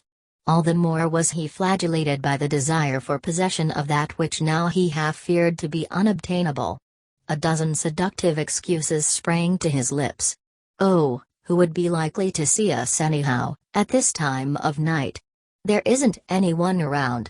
Why shouldn't we go there for a few moments if we want to? No one would be likely to hear us. We needn't talk so loud.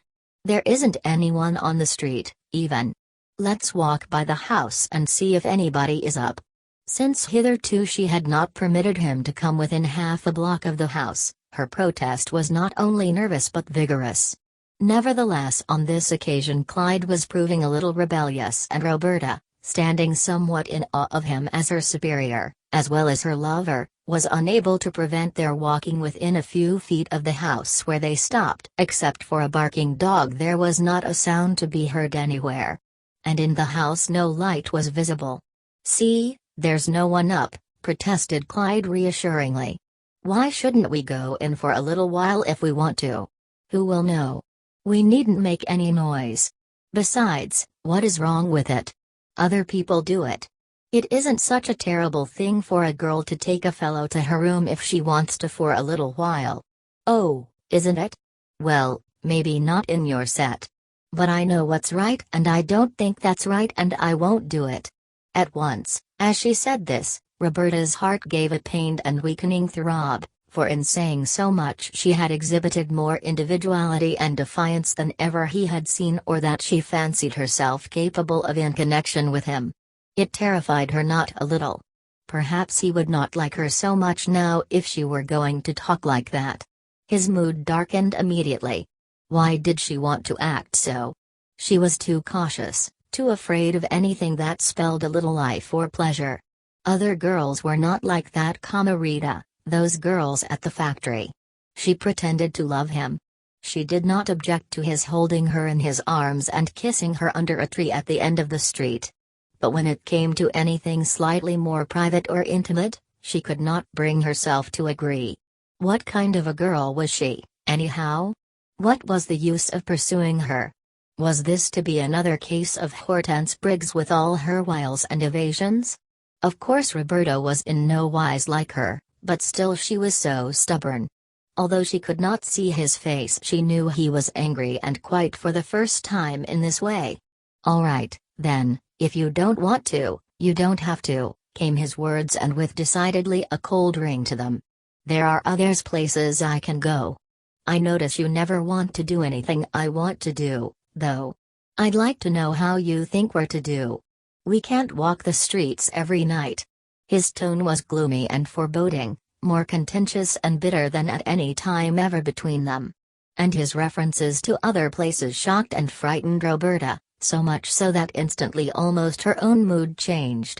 Those other girls in his own world that no doubt he saw from time to time. Those other girls at the factory who were always trying to make eyes at him. She had seen them trying, and often.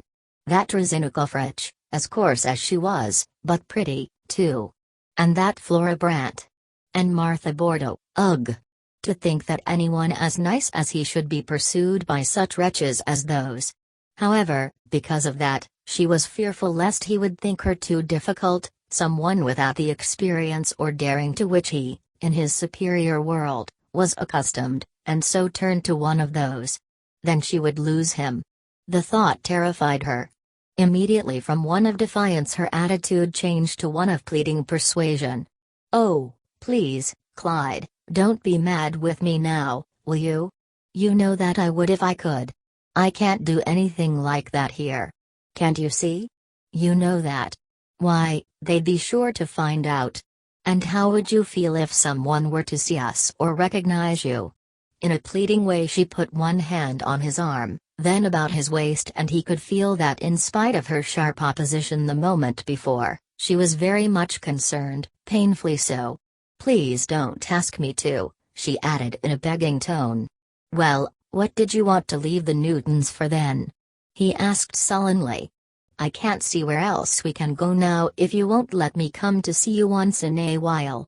We can't go anyplace else." The thought gave Roberta pause. Plainly this relationship was not to be held within conventional lines. At the same time she did not see how she could possibly comply. It was too unconventional, too unmoral, bad. "I thought we took it," she said weakly and placatively, "just so that we could go places on Saturday and Sunday. But where can we go Saturday and Sunday now?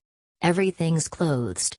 Again Roberta was checked by these unanswerable complexities which beleaguered them both, and she exclaimed futilely, "Oh, I wish I knew what to do."